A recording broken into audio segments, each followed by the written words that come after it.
Anong mga eligibilities ba ang pwede nating magamit sa pag-a-apply po bilang isang bumbero?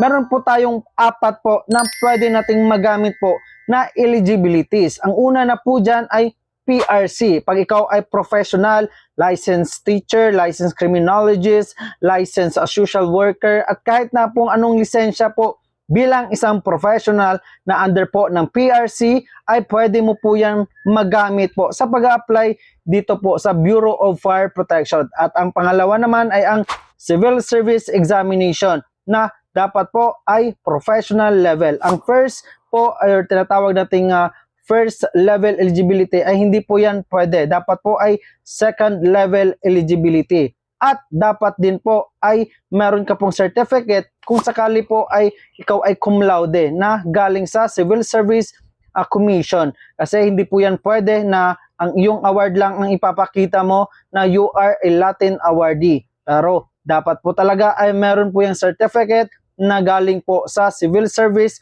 Commission.